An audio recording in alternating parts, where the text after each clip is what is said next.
Iglesia Cristiana La Familia presenta un mensaje a la luz de la palabra, con el pastor Bernardo Ríos. A continuación.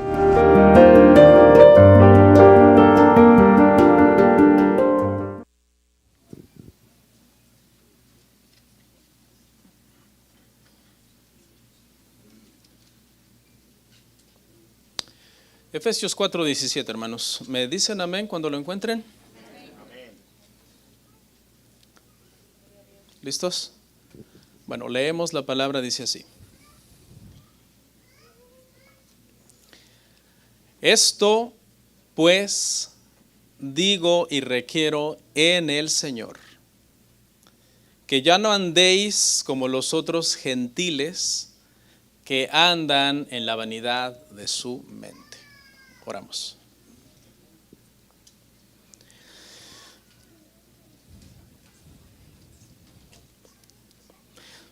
Padre, ¿a quién iremos si solo tú tienes palabras de vida eterna? Reconocemos, Señor, que separados de ti somos como esa rama que es cortada de la vid y muere. Necesitamos, Señor, estar conectados en todo tiempo contigo por medio de nuestra adoración, nuestra oración, la lectura de tu palabra. Y reconocemos, Señor, nuestros pecados delante de ti, no te son ocultos, todo lo sabes, lo más íntimo de nuestro corazón y de nuestros pensamientos lo conoces. Rogamos, Señor, que nos ayudes para poder seguir creciendo en virtud, en sabiduría, en temor, para dar frutos dignos de que somos tus hijos. Gracias, Padre, gracias por tu Hijo Santísimo, por tu palabra santa, por tu iglesia santa, por este día, Señor, y por todas tus bendiciones que nos concedes, Padre, espiritualmente, físicamente y en todos los aspectos. Usa este sermón, Señor, para bendecir y edificar a tu pueblo, Señor. Te lo pido en el nombre de Jesús. Amén. Amén. Pueden sentarse, hermanos.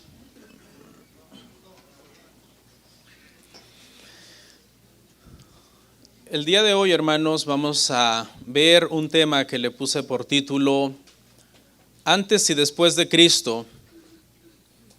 Antes y después de Cristo. Hablaremos de algunas cosas prácticas de la conducta cristiana, hermanos, y veremos un poco cómo éramos antes de Cristo y cómo debemos de ser hoy, que somos cristianos, que profesamos ser creyentes. Los cristianos, hermanos, todavía no somos todo lo que deberíamos de ser. Pero se supone que si somos creyentes, ya no somos todo lo que éramos antes. Eso es lo que en Cristo debería de marcar entonces en nosotros un antes y un después. El cristiano, obviamente, hermanos, todavía tiene muchos defectos, pero ya tiene una vida nueva. Esa vida nueva nos fue dada por Dios cuando nosotros creímos, hermanos, en Cristo. A través de nuestra fe, depositamos nuestra fe, nuestra confianza en Cristo para salvación, recibimos una vida nueva. El cristianismo, hermanos, no se trata de un automejoramiento. No es una especie de meta personal que uno se propone como terapéuticamente hablando de ser mejor. Usted sabe que hay lugares de ayuda en donde tratan de corregir algunas situaciones en la vida de las personas. Por ejemplo, aquellos que son alcohólicos y van a una organización que les ayude para poder dejar el alcohol. Y muchos años después, un tiempo después, 5, 10, 15 años de estar bajo esos programas o bajo esas terapias, Ellos dicen, ¿verdad? He estado sobrio por tantos años.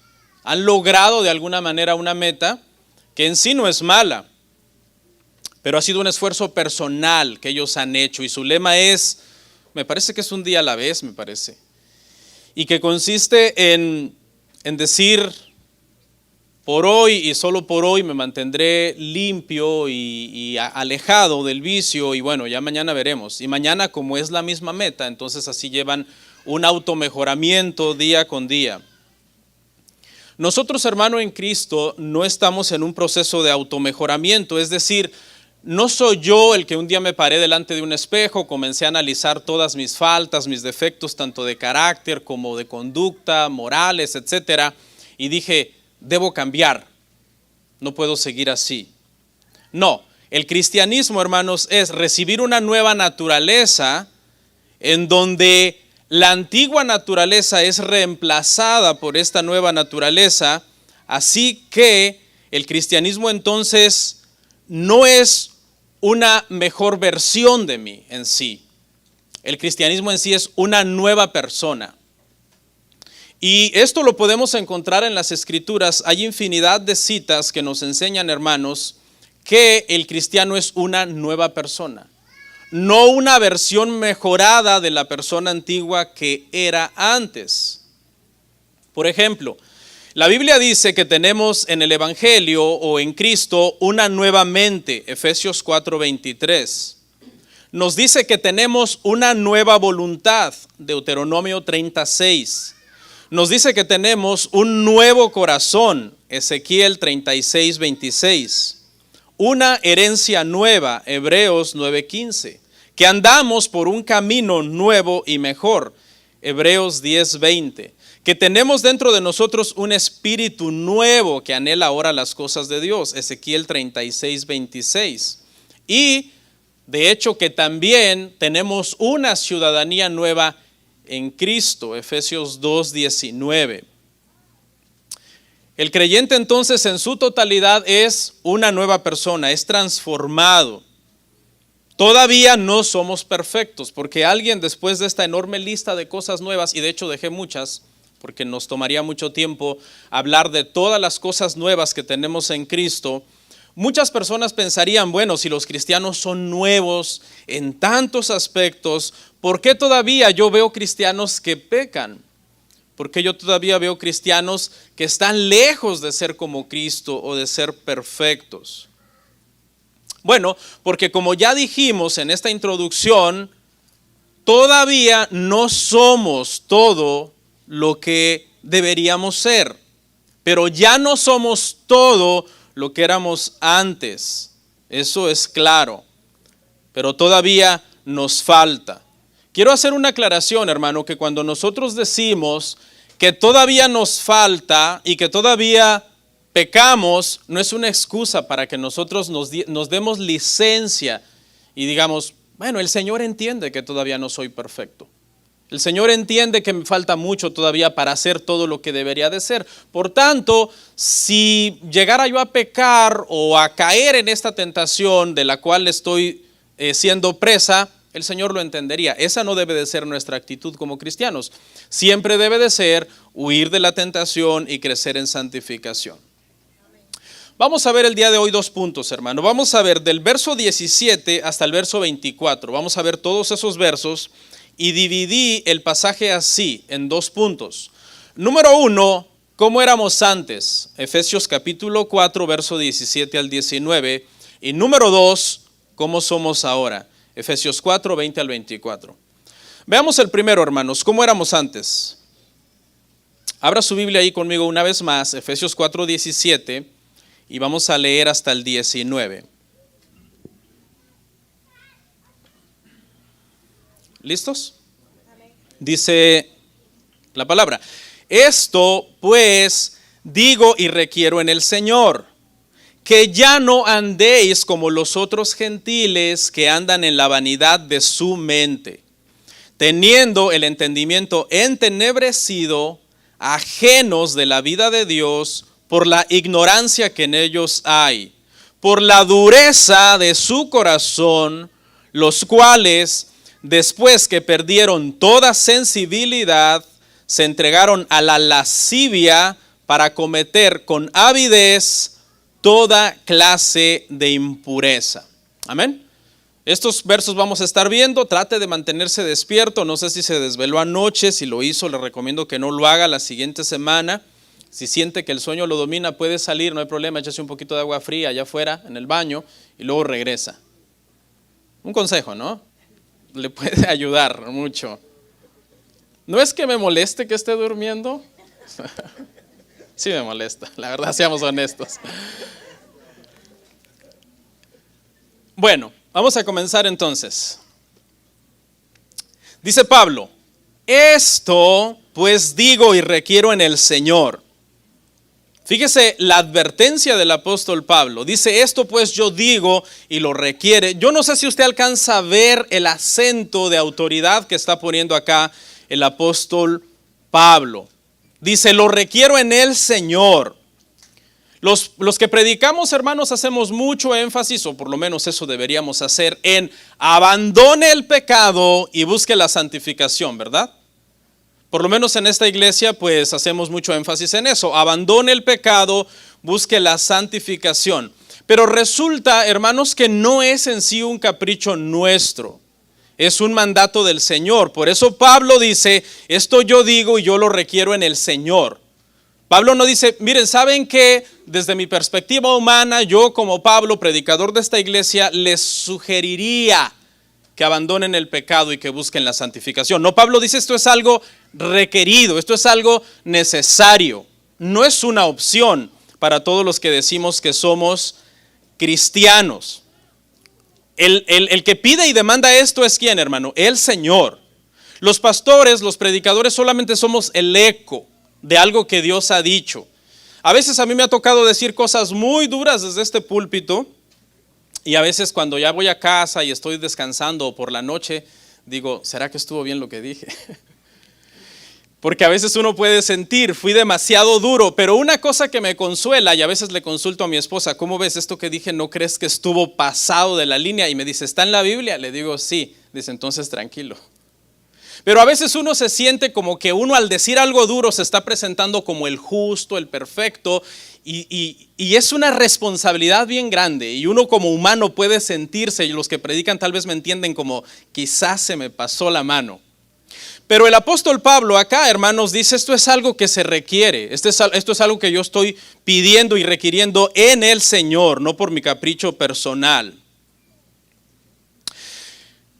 En la iglesia, hermanos, sabemos que todavía hay cristianos que pecan. Y cuando algunos hermanos pecan dentro de la iglesia, nosotros como ancianos nos toca señalar el pecado, disciplinarlo, corregir, llamar la atención, etcétera. Hay personas bastante maduros que cuando pecan ni tienes de hecho que decirle te vamos a disciplinar, sino que te llama y te dice, entiendo que lo que sigue es que me disciplinen.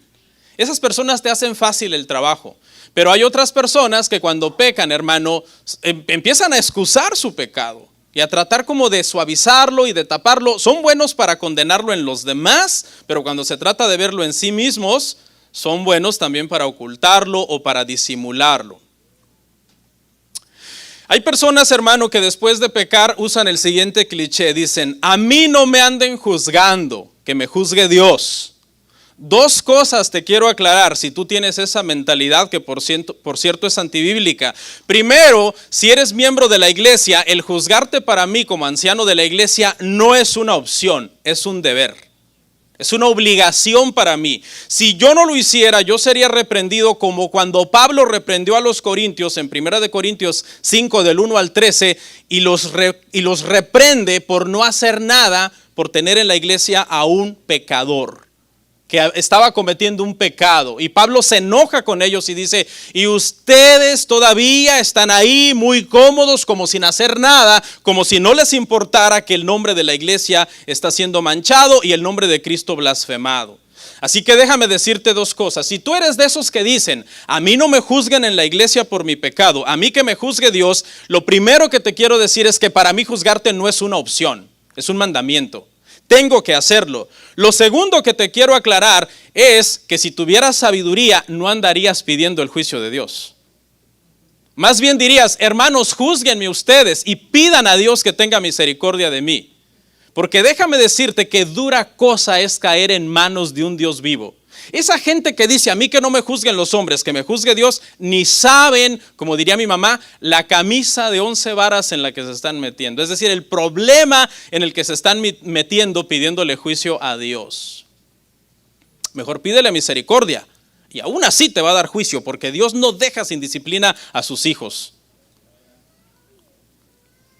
Hermanos, yo sé que algunas veces los ancianos de la iglesia podemos sonar repetitivos con el tema del perdón, con el tema de la santificación, pero ¿sabe qué? Es necesario. Y también te voy a dar 2 razones de por qué es necesario. La primera, porque somos muy olvidadizos. Los seres humanos somos muy olvidadizos. Es necesario que nos estén repitiendo constantemente. Cuidado con el pecado y busque a Cristo. Y la segunda razón es porque tú, al no haber sido glorificado todavía, tu tendencia es a pecar. Y por lo tanto hay que estarte corrigiendo constantemente. Usted nunca se va a graduar de ser corregido. ¿Sabe cuándo lo voy a dejar de corregir a usted? El día que usted muera en su funeral. Ahí voy a decir, hermanos, ya se graduó, está con el Señor, pero mientras esté vivo, espere corrección. Y yo también la necesito. Porque yo también soy humano, necesito corrección. Ese es el trabajo de los ancianos. De hecho, por eso todo pastor debe tener ancianos, porque los ancianos son los pastores del pastor, sino ¿quién lo cuida a él? Dice Pablo, que ya no andéis como los otros gentiles. Pablo le está hablando a cristianos en Éfeso y los está comparando con efesios no cristianos.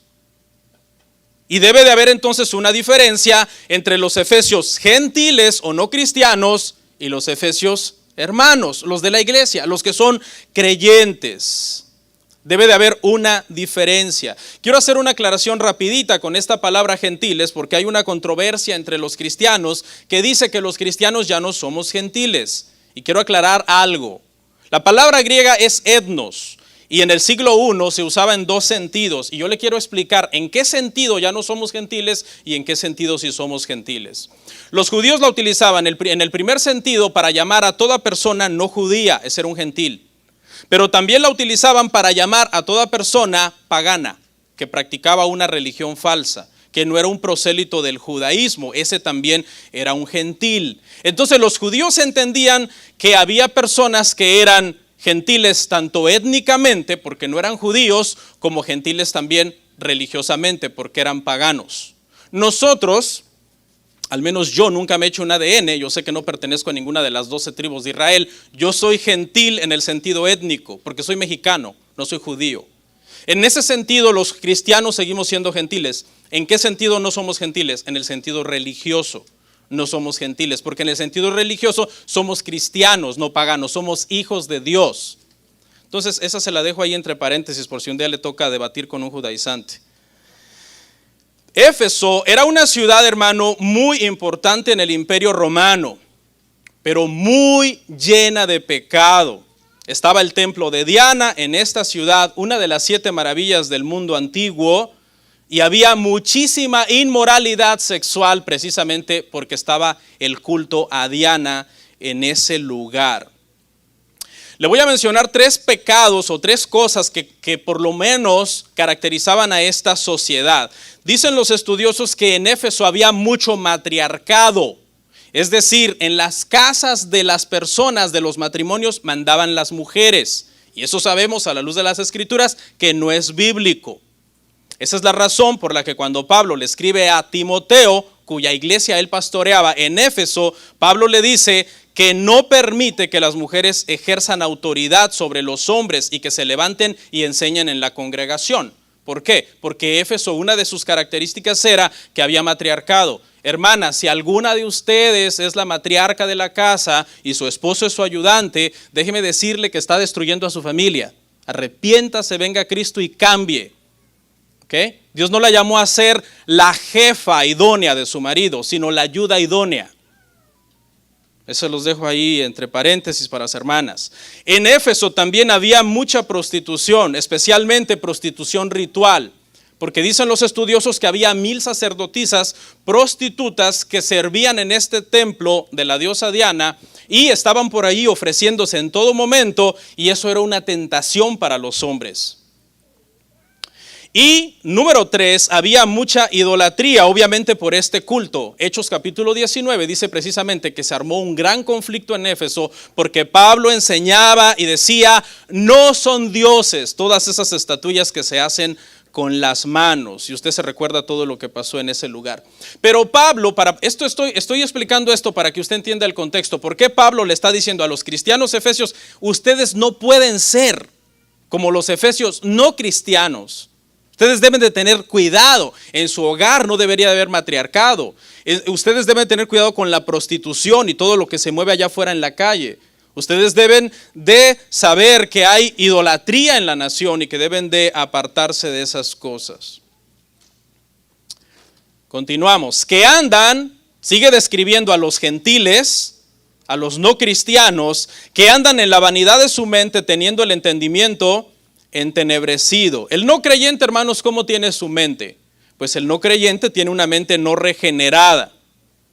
¿Cómo es llamado en las escrituras el no cristiano en cuanto a lo espiritual? Es llamado natural, y dice que el natural no entiende que las cosas que son del espíritu. Por tanto, muchas de estas personas a lo malo llaman bueno, a lo bueno llaman malo, ponen las tinieblas por luz, la luz por tinieblas, lo amargo por dulce, lo dulce por amargo. Todo al revés. Eso es lo que enseñan las escrituras. ¿Por qué? Porque la mente es muy importante, hermanos. La mente, de donde nosotros pensamos, rige nuestras acciones.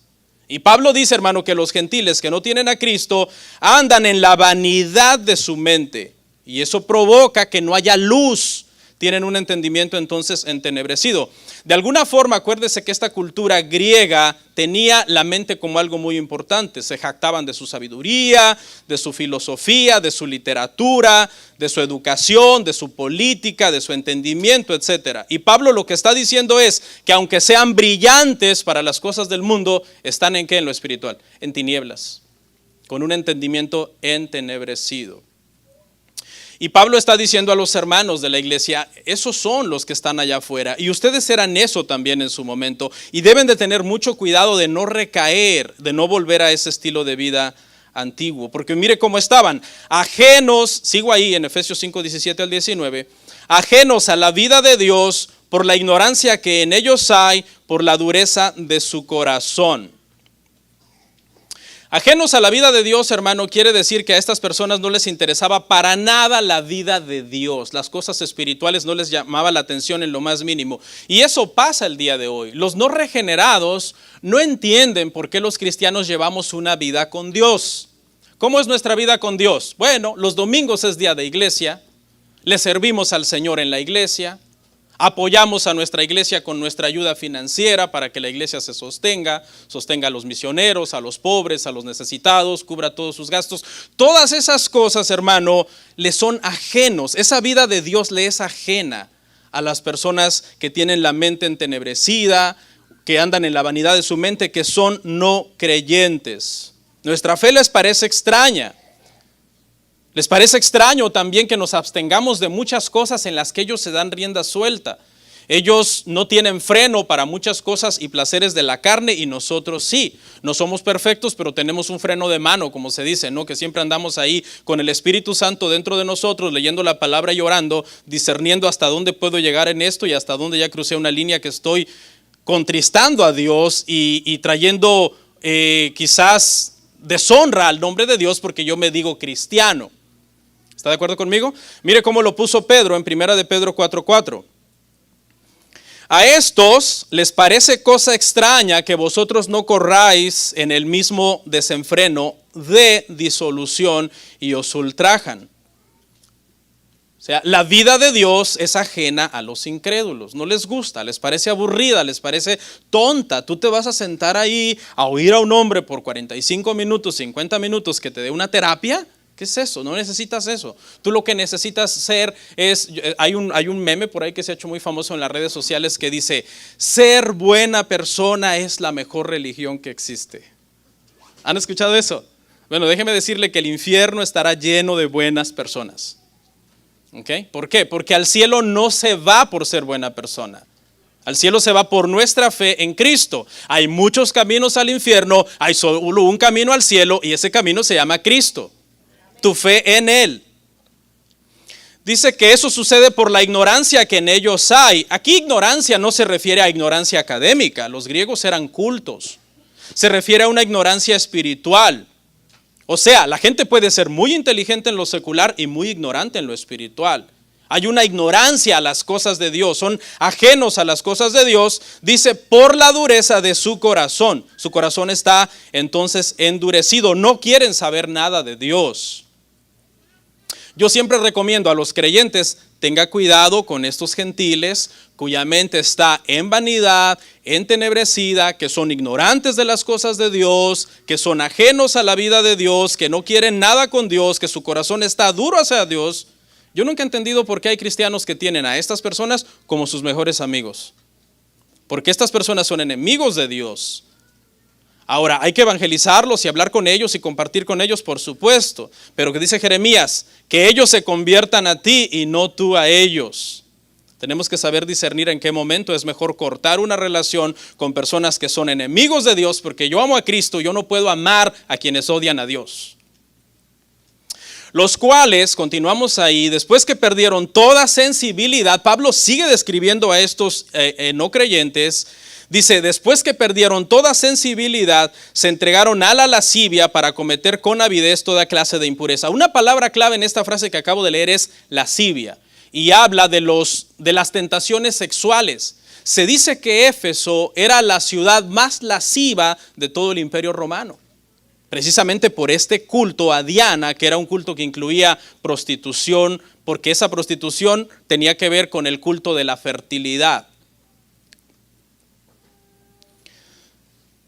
¿Y qué pasó? Bueno, estas personas al continuar en su pecado, por no querer nada de Dios, porque la vida de Dios les ajena, les extraña, se acaban volviendo entonces insensibles al pecado y lo practican cada vez más y sin menor vergüenza, sin sentir vergüenza. Eso es lo que estamos en una sociedad, el día de hoy, hermano, insensible a las cosas de Dios e insensible al pecado. Para ellos las cosas de Dios son aburridas, son tontas, y el pecado es, entre más peques, entre más deleite te des, mejor. Porque su filosofía de vida muchas veces es, la vida es una, hay que vivirla, se acaba, y si no disfrutaste de la vida, pues entonces fuiste un tonto.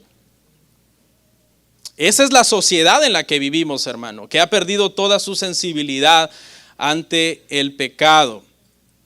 Cuando una persona, hermano, comienza a practicar un pecado, trata de disimularlo, trata de esconderlo, de no hacerlo en público. Pero cuando lo sigue practicando reiteradamente, se cauteriza el corazón, se cauteriza la conciencia y comete el pecado cada vez más y cada vez más de forma más aberrante.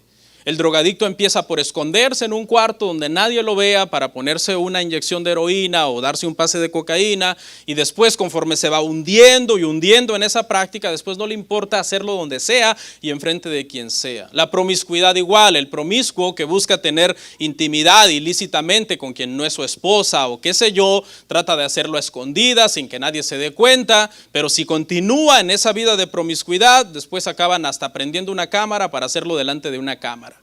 Hay estados en los Estados Unidos, hermano, que de hecho hay personas, hermano, que han perdido toda su sensibilidad en este tema de la intimidad, que hasta en la calle, en plena vía pública, la policía tiene que llegar y decirles, no pueden estar haciendo eso aquí, y los llevan presos, porque llegan al punto de tener relaciones en vía pública. Y eso es, hermano, lo que estamos viendo el día de hoy, una sociedad, hermanos, insensible. A lo bueno, hermanos, se le llama malo.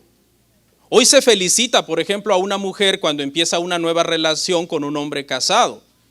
Hay artistas que llevan 5 o 6 matrimonios y cuando empiezan su nueva relación, como son famosos, en sus páginas los fans le escriben, felicidades, que Dios les bendiga. Hermanos, Dios no bendice el pecado. En estos días hizo viral una muchacha que le quitó el marido a su amiga, me imagino que deben de saber, una famosa que le quitó por ahí el marido a su amiga, y los fans, bendiciones para tu nueva relación, bendiciones para ambos. sin querer queriendo, encontré la entrevista del padre de esta muchacha, una entrevista en un video, y le estaban preguntando, oye, ¿qué opinas de todos los que están criticando a tu hija por lo que hizo? Porque se vio como que le quitó el marido a otra. Y dice el padre, bueno, tiene muchos fans que la apoyan y que están de acuerdo con su relación, pero también somos conscientes que tiene muchos haters. Fíjese, ahora le explico. Los fans son los que la felicitan por su relación ilegal que tiene. Y los haters son aquellos que le dicen, estuvo mal lo que hiciste, no te hubieras metido con ese hombre. ¿Está usted analizando a quién le están llamando haters? A los que le están diciendo ¿qué cosa? La verdad.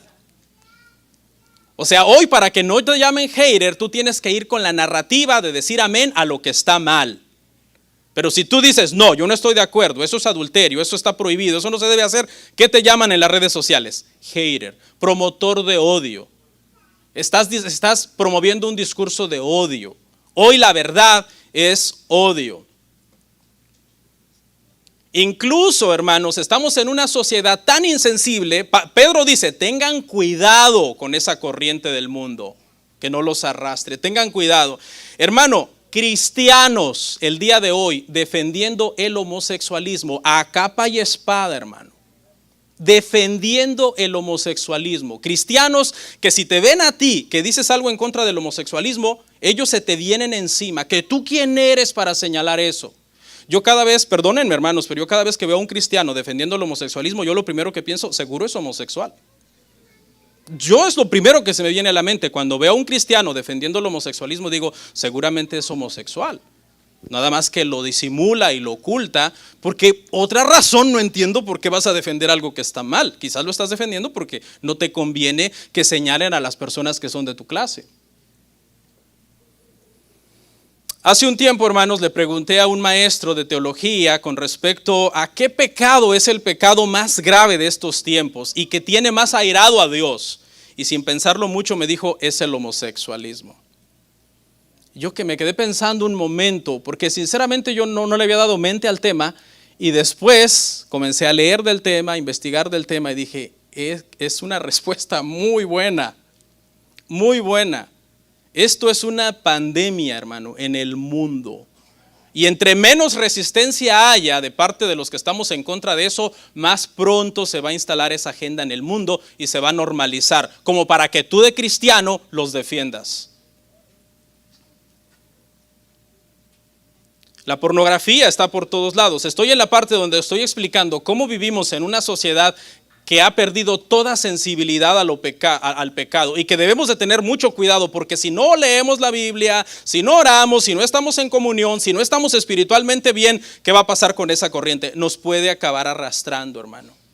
Nos puede acabar arrastrando. La pornografía está por todos lados, hermanos. Sus hijos menores de edad no deben de tener redes sociales, hermanos. Eso es ¿cómo se llama? El ABC de las reglas de las redes sociales. De hecho, hasta es ilegal, porque hay ciertas redes que dicen solo para mayores de edad. Cuando usted le permite a sus hijos menores de edad tener redes sociales, no solo está pecando delante de Dios, sino que está cometiendo un delito, infringiendo las reglas de las mismas plataformas que ellos ponen. ¿Y por qué le digo esto, hermano? Porque estamos hablando de que la pornografía está por todos lados y las redes sociales están inundadas, hermano, con pornografía. Quizás no explícita, pero sí implícita en muchos sentidos. Hace unos días estábamos viendo con mi esposa una videoreacción. Un hombre estaba reaccionando a esos hombres que le permiten a su esposa postear cosas indecentes en las redes sociales con el propósito de que obtenga dinero en su cuenta. Entonces hay hombres que tienen una mujer más o menos bonita, buen cuerpo, qué sé yo, y el hombre, hermano, le permite a su mujer poner fotos en lencería o videos y monetiza su página y recibe dinero. Y estábamos con mi esposa viendo una videoreacción.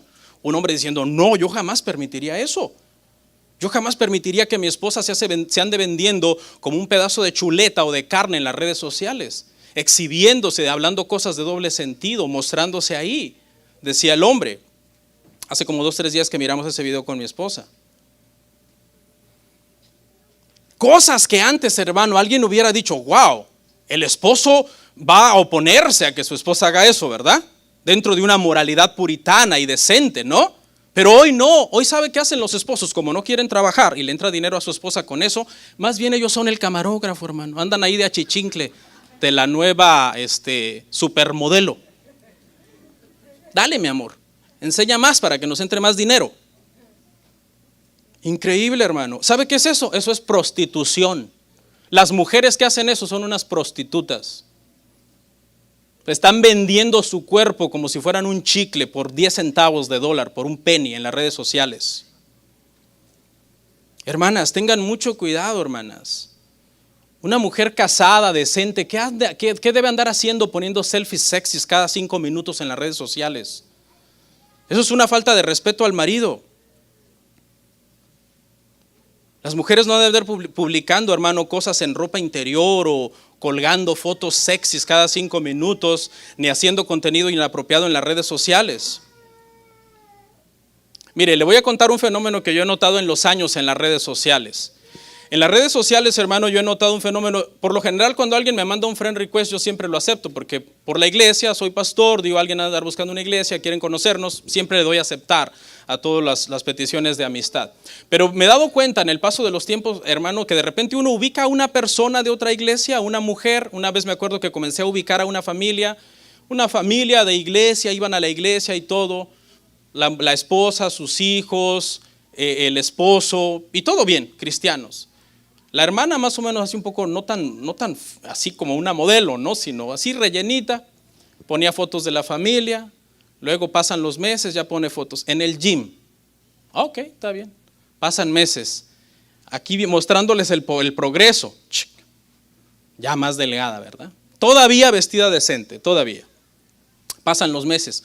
¿Cómo ven? Después de un año, ya menos ropa. ¿Cómo ven? Así, va pasando. Hasta el punto en que una hermana llegó a empezar a publicar ya ropa en lencería. Una hermana, oiga bien, de la iglesia, de otra iglesia. Yo dije, wow, qué tremendo, tuve que eliminarla, porque la Biblia dice que el sabio ve el mal y se aparta, sale huyendo, ¿no? Tuve que eliminarla.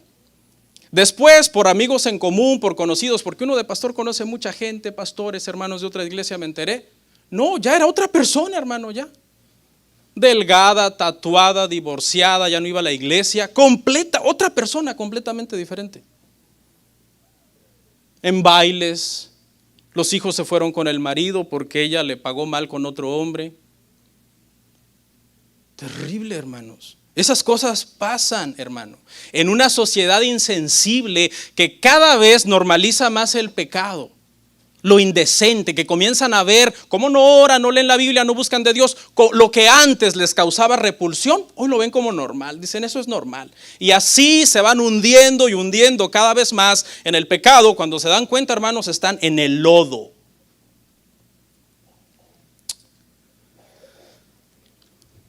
Tengan mucho cuidado con eso, hermanos. Punto 2. ¿Cómo somos ahora? ¿Cómo somos ahora?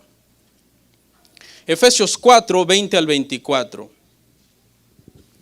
Mas vosotros no habéis aprendido hacia Cristo, si en verdad le habéis oído y habéis sido por él enseñados, conforme a la verdad que está en Jesús, en cuanto a la pasada manera de vivir, despojaos del viejo hombre que está viciado conforme a los deseos engañosos y renovaos en el espíritu de vuestra mente y vestíos del nuevo hombre creado según Dios en la justicia y santidad de la verdad.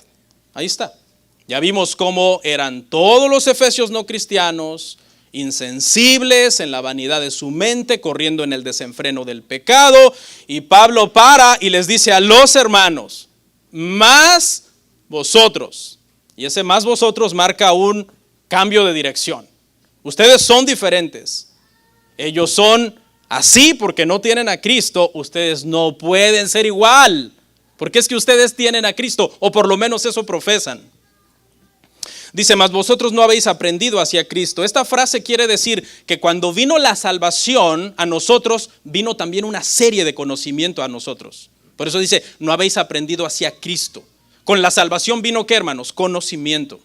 qué es el pecado, qué es la salvación, por qué el pecado es algo abominable a Dios, cómo Cristo lo sufrió en la cruz por nosotros, cómo ahora nuestra meta es parecernos a Cristo, es el varón perfecto. Vino una serie de cosas y entendimiento, entonces, que nos llama a ser diferentes. Y por tanto ya no andamos como andábamos antes. Mire lo que dijo Pedro en Hechos 2:40. Me parece que fue Pedro, creo, ¿no? Hechos 2:40, escrito por Lucas, pero me parece que lo dijo Pedro. Y con otras muchas palabras testificaba y les exhortaba diciendo: sed salvos de esta perversa generación. ¿Quién es esta perversa generación aquí? Los incrédulos. Ellos son la generación perversa que la Biblia los llama así. ¿Por qué? No hay temor, no hay arrepentimiento. ¿Dentro de ellos hay algunos que son buenas gentes? Sí, pero la moralidad no salva. El cristianismo no es moralidad. Como les dije al principio, el cristianismo no es un automejoramiento. El cristianismo es una conversión interna que nos llevó a ser nuevas personas, nuevas criaturas en Cristo. Es el Señor el que está trabajando dentro de nosotros. El propósito, hermanos, es salir de esa generación maligna y perversa. ¿Qué haces entonces actuando como esa generación maligna y perversa? Una mujer maligna y perversa se viste como ramera y actúa como ramera, y tú que dices cristiana, ¿te vas a vestir como ramera y actuar como ramera? Un hombre piadoso que sirve a Dios, que ama a sus hijos, que ama a su esposa, su prioridad es su matrimonio, sus hijos, cuidar a Dios, ¿verdad? Un hombre temeroso de Dios. Pero ¿cómo es un impío? Alguien que no teme a Dios. Alguien que no va a guiar a su familia a Dios, que no ora, que no lee la Biblia, que no busca, que ni siquiera quiere criar a sus hijos en el cristianismo. ¿A cuál de los dos te pareces tú? Porque si eres un hombre impío, incrédulo, que ni fe tienes en lo que profesas, por eso no se lo enseñas a tus hijos y dejas a tu mujer hacer lo que quiere, porque no tienes autoridad moral para amonestarla, porque no andas bien espiritualmente, ¿cuál es la diferencia entre tú y la generación maligna y perversa de la cual el Señor te llamó a salir? Entonces Pablo dice, hagamos una prueba. Y mire lo que dice: si en verdad le habéis oído y habéis sido por él enseñados conforme a la verdad que está en Jesús. Y menciona 3 cosas para probarlos. Dice, ok, si en verdad le habéis oído, quiero pasarles revista con estas 3 cosas. Número 1, quiero entender que ustedes se han despojado del viejo hombre. Número 2, que su mente ha sido renovada. Y número 3, que hoy son una nueva persona. Y eso es lo que vamos a ver entonces del verso 22 al 24. Verso 22 al 24. Dice, en cuanto a la pasada manera de vivir, despojaos del viejo hombre que está viciado conforme a los deseos engañosos. Este término, hermano, despojaos, se usaba como para cuando alguien se ensuciaba y tenía unas prendas llenas de lodo, de tierra, y entonces venía y se las quitaba. Yo no sé si usted alguna vez ha sido atrapado por una tormenta en donde usted se mojó, se llenó de tierra, de lodo en el campo, y entonces llegas a un lugar y te quitas ¿qué? Todo, y te despojas de esa ropa, pero lo haces con ahínco, ¿no? No es como, ay, es que quisiera seguir mojado aquí con esta ropa sucia, me encanta. No, es con autoridad te despojas de esas prendas sucias. Esa es la acción más o menos que sucedió cuando nosotros nacimos de nuevo. Esto hace alusión a un despojarse de esos trapos una vez en el momento de nuestra conversión, en el momento que nosotros, hermanos, nacimos de nuevo. Quitamos toda la ropa vieja y fuimos vestidos entonces con un hombre nuevo en Cristo, que no ha sido perfeccionado todavía, pero que se perfecciona día con día como mandan las Escrituras. Los que están durmiendo, váyanse preparando que voy cerrando.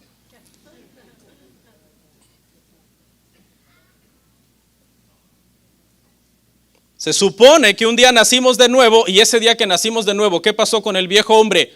Murió. Entonces, ¿por qué todavía el cristiano peca? El cristiano que peca es el nuevo hombre no perfeccionado todavía. Ahí es donde la gente comete el error. Mucha gente cree que el cristiano está en el viejo hombre todavía. No, el cristiano está en el nuevo hombre no perfeccionado, que todavía se equivoca. El viejo hombre murió el día del nuevo nacimiento. No sé si han escuchado que dicen, vamos a bautizar a tales hermanos. Por cierto, vienen los bautismos y dicen, ese día vamos a ahogar al viejo hombre. No, si el viejo hombre está vivo, no los bauticemos, porque entonces no son cristianos.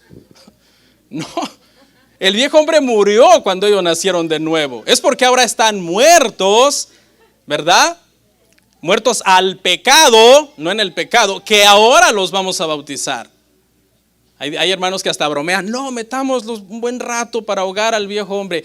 Sí dan ganas, pero teológicamente hablando es un error. Teológicamente hablando es un error porque se supone que el viejo hombre ya murió el día que la persona nació de nuevo. No es cierto, no dan ganas. Más bien hermano, hay que cuidar mucho cuando hacemos bautismos porque, ¿verdad? Alguien se puede ahogar, hermanos, por accidente del pastor. No es cierto. Por exceso de agua. Número 2, prueba número 1, el viejo hombre murió. Prueba número 2, y renovaos en el espíritu de vuestra mente. Y esto habla, hermanos, de que obviamente nuestra mente es una mente llena de ¿qué, hermanos? De la palabra de Dios. Esa es la mente de Cristo. La mente de Cristo es una mente llena de la palabra del Señor. Por eso leer la Biblia, hermano, todos los días es una obligación para nosotros como creyentes. Usted debe de estar leyendo las Escrituras todos los días, porque es su alimento espiritual para su crecimiento, para la renovación del espíritu de su mente, para pensar bíblicamente, para pensar como Cristo, porque en la medida en que usted piense, usted acabará actuando. Acabamos convirtiéndonos en lo que pensamos. Hay un proverbio, ¿no?, que dice, porque tal es el pensamiento del hombre. ¿Cuál es el pensamiento del hombre? Tal es él. Tal es Él, y eso es una realidad. De hecho, en Filipenses 4:8, cuando vimos esa serie, aprendimos que Pablo dice, hermanos, piensen en esto, y da una lista de virtudes y de cosas buenas en las cuales debemos ocupar nuestra mente a la hora de pensar. ¿Podemos tener malos pensamientos los cristianos? Sí. ¿Qué debemos hacer? Luchar contra ellos en lugar de entretenerlos. Luchar contra ellos. Cuando usted tenga un mal pensamiento, arrodíllese, ore. Cuando ve que su mente se está llenando de basura, porque ya pasó mucho tiempo perdiendo el tiempo en las redes sociales o en la televisión, apague todo eso, abra su Biblia, ore, pida perdón a Dios, lea la Biblia, saque la basura y meta pensamientos de Dios a su mente. La mente es un campo de batalla, hermano, tremendo para nosotros los creyentes. Llene su mente de Cristo, porque si no el mundo se la llenará de basura. Y número 3, vestíos del nuevo hombre creado según Dios en la justicia y santidad de la verdad. El nuevo hombre busca la santificación, busca la verdad. El antiguo hombre vive en la mentira, en la vanidad de su mente, corriendo según las corrientes del mundo.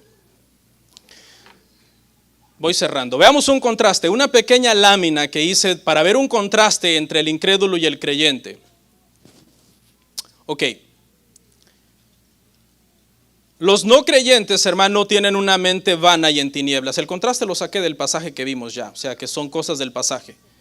El contraste es mente vana y en tinieblas versus mente nueva en Cristo, el creyente. El incrédulo no les gusta la vida en Dios versus la vida del creyente, aman la nueva vida en Dios. El incrédulo vive en ignorancia espiritual versus el creyente, tiene conocimiento de Dios. El incrédulo tiene dureza de corazón versus el creyente, tiene una receptividad a Dios, está abierto a Dios. El incrédulo es insensible al pecado y la impureza versus el creyente está luchando todo el tiempo para santificarse, para caminar en la verdad. En pocas palabras, aquel que antes se había caracterizado por la maldad, el pecado, ahora se caracteriza por la justicia, la verdad. Y con esta anécdota termino. Dice que una vez, hermano, A.W. Tozer, un pastor, dio un sermón muy poderoso en la congregación. Estuvo de esos sermones que te hacen estremecer, ¿no? Son deliciosos. Y dio un sermón así, estremecedor en la congregación. Todos en la congregación estaban esperando un llamado al frente, porque querían pasar al frente y llorar. Y el hermano lo discernió, notó la atmósfera que de alguna manera se había creado en el lugar y discernió eso. Y no llamó a nadie al frente. De una forma silenciosa, sin hacer mucha bulla, despidió y les dijo: no quiero que vengan al altar a llorar y luego no hayan cambios. Váyanse a su casa y vívanlo. Oremos.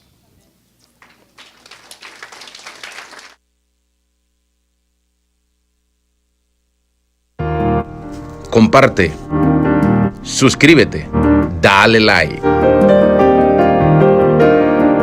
Gracias por tu sintonía. Hasta la próxima. Bendiciones.